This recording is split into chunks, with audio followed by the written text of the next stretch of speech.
जय Hind everyone. Last 15 days 95% चाहिए, सबको वही चाहिए। कोई ये नहीं चाहता है कि मेरे 85 आ जाए, 80 आ जाए। अच्छा, वो वाले भी हैं, एवरेज बच्चे हैं, चलो बहुत बढ़िया, उनकी भी बात होगी। ऐसा नहीं है कि सबको 95% ही लेकर आना है। आखिरी के 15 डेज में वो बच्चे क्या कर सकते हैं जो बिलो एवरेज हैं, वो एवरेज तक कैसे पहुंच सकते हैं, जो एवरेज पे हैं वो टॉप पर कैसे पहुंच सकते हैं, मतलब अपने आप को कौन बेहतर कर सकता है, उसका क्या प्रोसीजर है, उसके बारे में बात करेंगे। So hello everyone, welcome back to rankers class 9th and 10th and NTSC channel. This is Kishan Jaiswal. Last 15 days बचे हैं, उसके बाद हमारे पास जो एग्जाम होंगे उनमें भी काफ़ी अच्छे गैप दिए गए हैं। तो क्लास 10th के इस बार के बोर्ड्स में टर्म 2 में स्कोर लाना बहुत आसान है पिछले एग्जाम्स के अपेक्षा, क्योंकि गैप्स कम होते थे, लेकिन इस बार काफ़ी गैप्स आपको दिए गए हैं।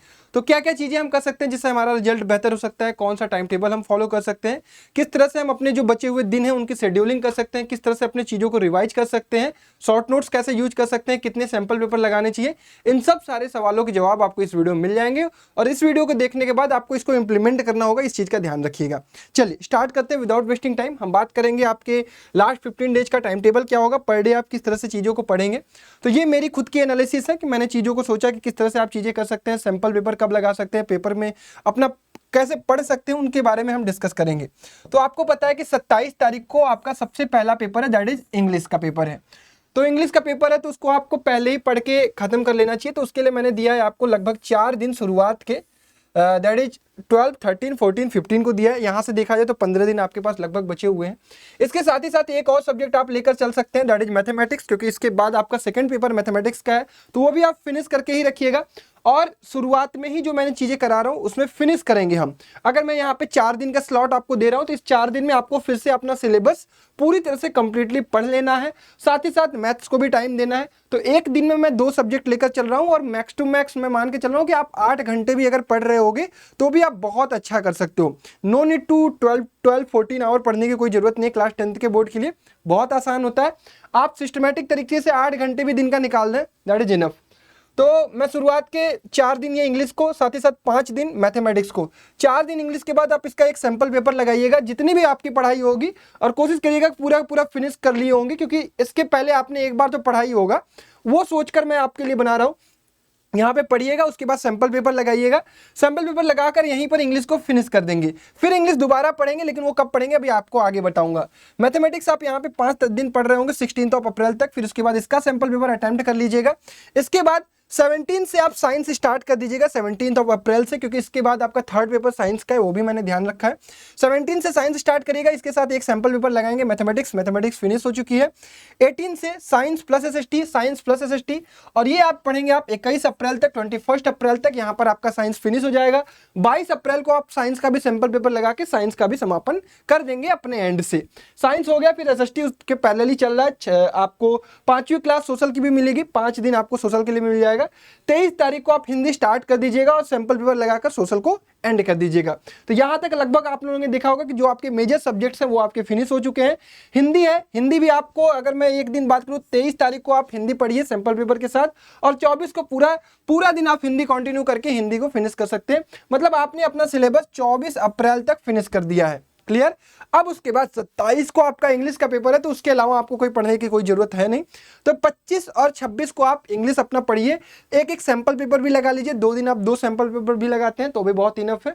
उसके बाद आप गैप देख रहे हो, बहुत प्यारा गैप आपको दिया गया है। 27 को पहला पेपर इंग्लिश का है, इंग्लिश का पेपर आराम से रिलैक्स होकर देकर आइए।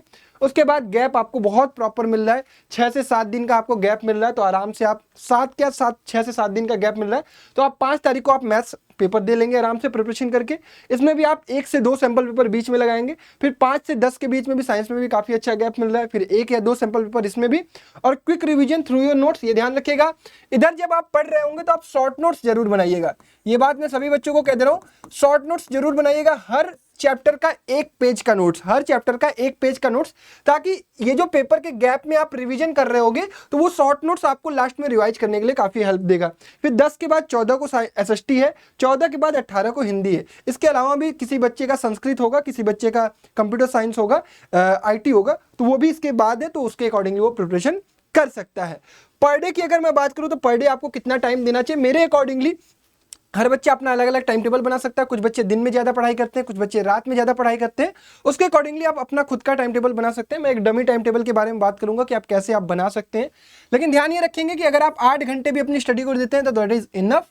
8 घंटे की आपकी स्लीपिंग आवर होनी चाहिए, आराम से सोइए खूब बढ़िया तरीके से। और उसके बाद 8 घंटे आप जो अदर एक्टिविटीज करते हैं, चाहे आप फोन चलाना हो गया, चाहे सोशल मीडिया हो गया, चाहे आपका घूमना हो गया, बाहर खेलना होगा, सोशल मीडिया कम से कम चलाइए, आदत सुधारिए, भविष्य में आपको काम देगा। ठीक है, चलिए अगर मैं बात करूं एक डमी टाइम टेबल की, तो एक बच्चा मान लीजिए 6 बजे सोकर उठता है। अगर 6 AM पर सोकर उठता है तो अप्रॉक्सीमेटली उसका पहला स्लॉट होना चाहिए 7 से 8 या 7 से 9। एक स्लॉट में पढ़ाई करे सुबह याद करने वाली चीज़ों को, फिर अपना रिलैक्स होकर अपना ब्रेकफास्ट करे, नहा धो ले। 11 बजे के बाद फिर एक सेकंड स्लॉट स्टार्ट करे। सेकंड स्लॉट में अभी अपनी 2 घंटे की पढ़ाई करे। फिर उसके बाद एक रिलैक्स ले, दोपहर को जो भी चीज़ें उसको करनी है, टीवी देखना है या सोना है, आराम करना है, 1 से 3 का वो सेशन रखे।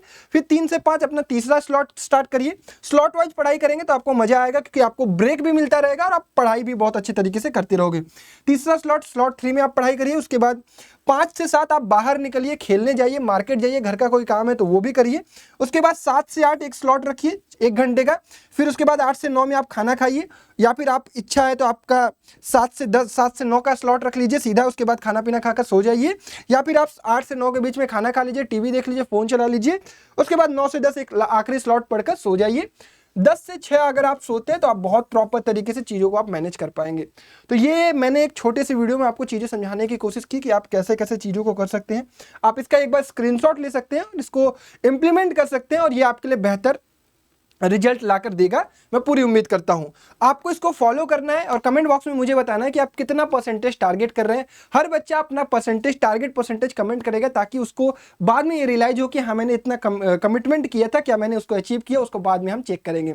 ठीक है, तो आई होप ये वीडियो आपके लिए हेल्पफुल होगा। सफलता 2.2 हम लोग मैथ और साइंस के लिए यूट्यूब पर चला रहे थे, वो सारी चीज़ें हमने प्रोवाइड कर दी। एग्जाम के जस्ट कुछ दिन पहले मैं आपको क्विक रिविजन भी कराऊंगा इसी चैनल पर, तो मेक श्योर यार अगर आप नए हो तो चैनल को सब्सक्राइब कर लेना। बहुत सारी चीज़ें आपको इस चैनल से मिलेंगी। तो आप सभी लोगों को ढेर सारी शुभकामनाएं, मेरे तरफ से बेस्ट विशेष। आप जाइए अपने पेपर में अच्छा करिए और बढ़िया परसेंटेज हर बच्चा गेन करेगा, चाहे वो 85 करे चाहे 95 करे। आप अपना बेहतर प्रदर्शन करिए, दैट इज मोर इंपॉर्टेंट। ठीक है, वीडियो देखने के लिए बहुत बहुत धन्यवाद। अपना ख्याल रखिए, bye bye, take care, love you all and जय हिंद।